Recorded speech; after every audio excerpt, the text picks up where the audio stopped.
Katipsis, and today, chicken recipe naman ang gagawin natin at magluluto tayo ng perfect, juicy, lechon manok. Huwag na natin patagalin to. Sabay tayo ba? Let's go!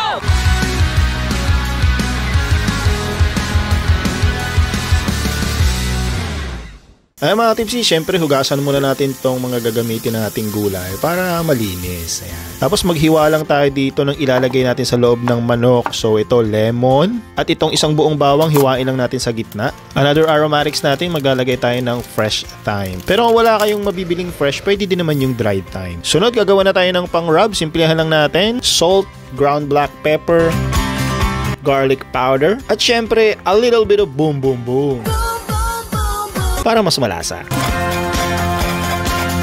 At eto na ang bida sa episode na to, 7 pounds whole chicken. Pat dry ko lang ng konti nitong paper towel natin para medyo mabawasan yung tubig kasi hinugasan ko to eh. Tapos lagyan na natin ng mga seasoning dito sa loob, ayan, para sumiksik yung lasa niya. Tapos ilagay na natin yung mga palaman sa loob, itong hiniwa nating lemon, tapos yung kalahating buo ng bawang, tapos itong fresh thyme natin. Ayan. Pero kung wala kayong mabilhang fresh thyme, pwede naman yung dried lang na nabibili sa supermarket. Tapos tatalian natin yan mga katipsi. Gamit itong kitchen twine or cooking twine na binili natin. Tapos ang tatalian lang natin dito is itong paa. Para naka-level siya dun sa breast. Kasi pag nakabuka ka yan, may tendency na hindi pantay yung pagkakaluto ng legs natin. Medyo makapal yung laman yan, diba? So dapat nakatali siya ng maayos. Simple lang naman yung pagtatali. Ayan, pagdidikitin lang natin. Tapos yan na, okay na yan. Tapos syempre, para dumikit yung mga seasoning na ilalagay natin sa labas ng manok, papahira natin yan ng butter. Yung iba ginagamit nila olive oil or cooking oil, pwede din naman yon, pero for this episode, gagamit tayo ng butter. So tutunawin lang natin yan. At syempre, para mas mabilis siya matunaw, initin natin yung butter. After natin matunaw, itabi lang na muna natin to at palamigin natin sandali. Kaya pag malamig na, eto na yung ipapahid natin dito sa labas ng ating chicken.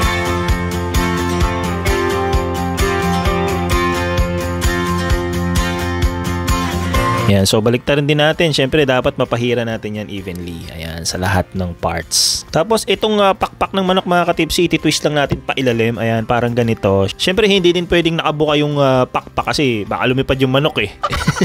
Hindi, syempre, para maluto siya ng tama. Tapos, ilagay na natin itong ating mga seasoning. Ayan. So, simpleng rub lang yung ginamit natin mga katipsi, no? Pero kung gusto nyo naman ng dagdagan yung ibang seasoning, depende naman na sa inyo yun. Pwede nyo lagyan ng paprika, onion powder. Kung gusto nyo medyo spicy, lagyan nyo ng cayenne powder or any ingredients na gusto nyo. It's up to you mga katipsi. Kasi ang pang-rub naman ng meat is depende na yan sa nagluluto. Ako kasi gusto ko simplihan lang pero nakatatakam. Kaya ito lang muna yung lalagay natin for this episode. Ayan, okay na itong chicken natin. So itabi lang muna natin to para medyo mamarinate ng konti. For the meantime, hiwain muna natin itong ating mga vegetables. So, maglalagay tayo ng 2 patatas. Ayan, hiwain lang natin na medyo malalaki.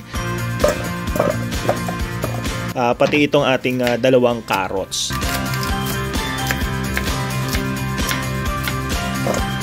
Lalagyan din natin ng sibuyas yan. Gagamit ako ng shallots at yellow onion. Yan, depende nila kung gaano karami ang gusto nyo. Yan, kami kasi medyo mahilig sa sibuyas kaya dadamihan natin to. Kasi masarap yung juice ng sibuyas kapag sumama dun sa juice nung chicken natin mamaya. Chop lang natin to. After natin makat ang mga gulay natin, lagyan natin ng konting olive oil, salt, at ground black pepper. Tapos halu-haluin lang natin, ayan, para magsama-sama yung seasoning.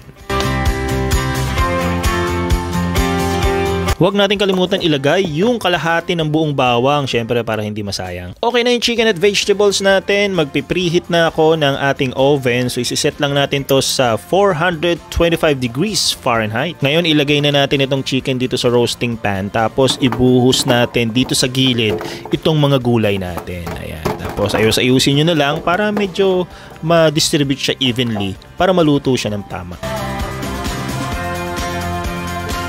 Ayan, tapos na natin i-prepare ang ating chicken. So, ready to cook na to.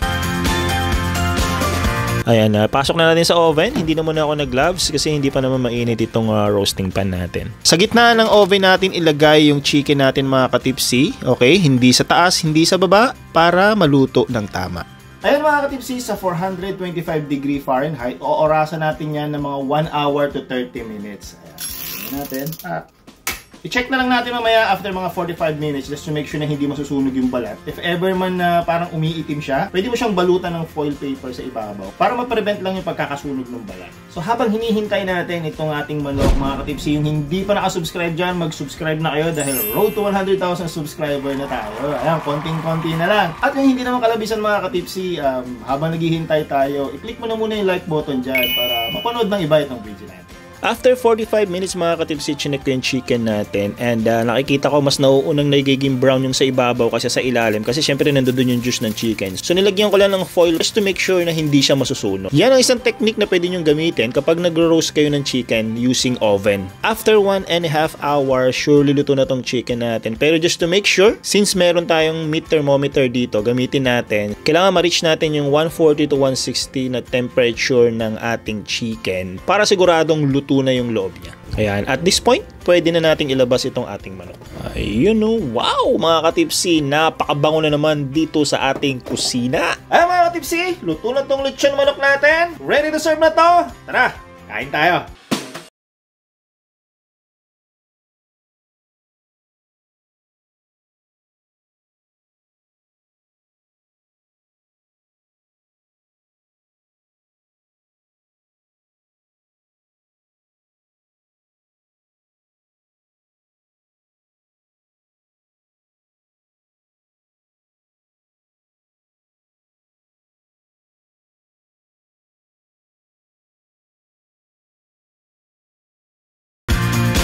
Boom! Boom! Ayaw nga pala. Boom! Oh, salud. Boom! Ay mga katipsi, luto na ang ating lechon manok. Ayan, sa oven naman natin ginawa ngayon. Kasi usually, di ba, pag nagluluto tayo, lagi tayo sa, tawag ito, uling. This time, first time, dito sa channel natin, nag-oven tayo ng lechon manok. Ayan, so let's taste it. Let's try it. Actually, this is considered a juicy roasted chicken. That's why there are like some sort of like that you can see there are juices in it. That's the juice of the chicken on the vegetable. It's not the ordinary like dried roasted chicken. Okay. Siyempre, magkakanin tayo mga tipsy. Hindi pwedeng walang kanin. Dito tayo sa breast naman. Siyempre, crispy na balat. Bango. Ano? Ang bango mga tipsy kung nandito ka, mamay mo. Sobrang bango. Before, we keep on cooking pork, right? Yeah. So this time, this is a different protein. This is chicken. Ayan, nagbalok naman tayo. Protein, yeah. Kung gusto nyo ng sauce, pwede naman ng Mamang Tomas na. Pwede yan. Gravy or something. Toyo. Like chicken rotisserie. Actually, this is just a normal roasted chicken. Yeah, it's good nothing though. special about it. They call it It's good, right? chicken rotisserie. Ang mga gusto mag-lechon ng manok ng mga katipsy, na may oven kayo. Ito pwede nyo gawin, napakasimple na ng ginawa natin, di ba? Basic lang. Ito yung pinaka common way of doing a roasted chicken. Is there anything you did differently with the potatoes this time and the carrots? No, I just did put, this is the same thing that I did a while ago. Put a lot of onions in it. Okay. I think what makes it taste better this time is the juice of the chicken. Because the previous one, the last upload, is the juice of the pork. Yeah, because this time he cooked it with the vegetable. The other one was he let it drip. Oh, okay. That's why you can see the juice in it. Sarap mga tipsy. Something different because Look at more vegetables too. yeah, this time there's no. I'm putting vegetables because Dad likes vegetables. Yeah. Meron kasi nag-request mga katipsy sa comment section natin. Come on, comment on the requested. Chicken naman. Yeah, try to cook naman ng ano. You can try to cook chicken or different protein type of, because they see that we keep on cooking pork. Oh, okay. Pork and beef. That's good. Your wishes are command. Yeah. Chicken. Yung gulay, pag tinikmak namin yung gulay, sobrang lasa mo. No? Napaka-juicy. Gusto ko nga, palat lang. Ang maganda sa ganitong style kasi, juicy talaga yung chicken kasi hindi siya nasasayang sa ilalim. Nandun lang siya sa, hindi siya natatapon. Naka-level lang siya sa ilalim ng pan. Also put butter in here. Oh, okay. That's what I thought. Yeah, brush butter. How are you doing that? You're speechless. I'm eating. It's good. Oh. No? You see, Nat mas gusto niya talaga chicken. But I can see that's nice and golden brown. Yeah. Good. You like chicken more than pork there, right? No, Oh, really? a combination of both. Oh, okay. Well, supposedly the thing is it's better to eat white meat than red meat. So even pork is good, but not as fatty, as lean, but really, protein is protein. So it's good. Just follow, guys, the temperature and the time that we did. Okay, English pala. Sundin nyo lang yung temperature at saka yung Nothing oras. wrong with How long did you have to put it in there for? It's like an hour and a half. now. Okay. Because chicken is cooked fast. Do you slow cook it or something? I Or? think a little. So Because guess who's cooking chicken for Christmas? Oh. I can do that. Yeah, What about the Thanksgiving? that's me. Like that. Okay. No, it's Oh. always been that. Abangan nyo guys on a Thanksgiving. Dad will cook. We will gonna shoot it. Good luck with that one. Turkey, right? Okay. Turkey is about 3 hours. You Okay. just put it in, you just prep Oh. it. You just prep it, stick it in the oven, and then you pull it out every now and then to check it. Chalok. Lasa, no? Yup. Wow, Mabog yung juice niya talaga. it's really good. What did you put there? Just Huh? What? no meat? Good, very good, Victor. It's A+ again, Dad. Ma'am, owe me $3 already. Right there. And it's very tender, right? Yeah. Nakakain na kasi sa kanina. So this is the dark meat. So Mm-hmm. I always fight over the dark meat. No, yeah. I gave him the white meat kasi. Okay. Yung breast. So it's like tender and juicy. Yeah, Right. Smells good, tastes good. I like the vegetables here. Yeah. You go tender and damn juicy. The vegetable is very tasty. Yeah, bro. very good. Very Sarap good. talaga ng juice ng manok. That's the pinakagusto ko ng juice eh. So so it all was cooked at the same time. So like that's pretty awesome. The advantage that you live nearby, Junior, is when Tata doing the vlog. But that's the thing though. There is like you figure with vegetables and stuff because you have it in there for an hour and a half, it would dry out. It Right. not even close. I Because think the the- butter helps. so The much. chicken, it has a natural water inside it. Okay. That's why the time that you roasting it goes. I really like the skin. Mga tips, si Mama nga pala ang bumili niyan. Mga content natin dito sa Amerika. Siya ang Kaya dapat, manood kayo palagi para susunod tayo naman magbibili ng The next time. joke lang. And for those people who said mine to my brother, No. Somebody mind you already, Junior. Oh, okay. Taken. and thank you by the way, guys, for those who, what can you say, bro, for those who subscribe to your channel from. Oh yeah, it's pretty awesome. I appreciate that. So they've been stopping by. Yeah. Kaya salamat guys sa pag-support. This is better than the chicken rotisserie from the other stores, right? Well, homemade it's always been good. Yeah. And guys, sa dulo ng video na to, meron nga pala tayong shoutouts later. Medyo marami kasi Naipon. dami namin utang sa inyo, hindi tayo nakapag-shoutout last time. Sorry. And meron tayong mga mini clip at sa dulo. Medyo bonus clip na ganyan. Outside of the butter, what else did you use to keep it moist? I think it's just the butter, and because of the chicken, it has a natural oil inside and water inside as well. Okay. So, like it makes like the Yung day juice moist. inside. Yeah. Mas nag-enjoy akong gumamit ng oven mga katipsi kasi madali, orasan mo lang eh. Because in the Philippines, what we did, bro, when we do a roast chicken is we use a charcoal. Oh We yeah. turn So it you, like 2 hours. That you go. so you have And no you have idea to the keep- temperature then. Yeah. Yeah, and you keep going like this. Oh my gosh. Keep turning it. By the way, before we go on, guys, I want to shout out Sophia and MJ because they're watching. They're already in New Orleans. Mark and Jackie. And my son and daughter, Brisbane Yeah. Storm. Right? Study hard, okay? And yung pag-ibig mo? Who? Just kidding. And of course, siyempre, siya may, katatuin mo. Iba pa rin yung To pagkabilang my Teresa. To my mind. To my mind. Yeah. Mga tips, hanggang dito na naman yung video natin. Salamat sa panonood nyo at maraming salamat sa mga nag-subscribe sa atin. 80,000 subscriber na tayo mga tips. Going 81. Right? Almost there. Almost there. Kaya mga tips, maraming salamat. Sobrang appreciated namin yung pagsuporta niyo sa channel natin. Makakaasa kayo, marami pang masasarap ang pagkain ng iluluto natin. So hanggang dito na lang muna.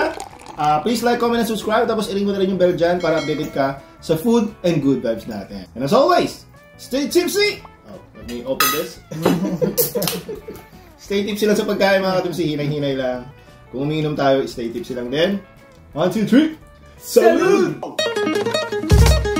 Ay mga tipsy, ngayon mamimili tayo ng additional na recado natin kasama si Mother Dear. Ayan. Dito tayo sa Seafood City Supermarket kasi ito yung mga Filipino store dito. So marami tayong mabibili dito na Filipino products.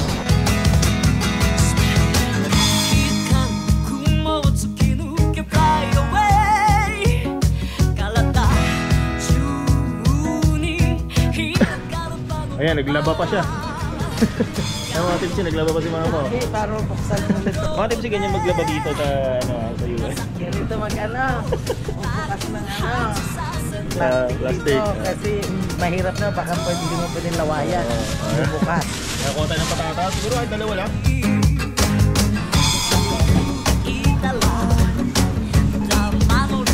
At mga katipsi, ito po yung magbabayad ng content natin today. Dahil wala pa tayong trabaho dito. Bunot, Fernando po. Syempre, na-miss natin yung Jollibee.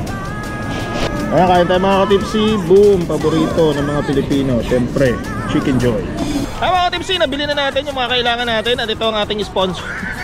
At dito na rin tayo mag-intro sa tapat ng Seafood City. Ayan, ito yung intro natin na makikita nyo sa umpisa. Kaya, boom!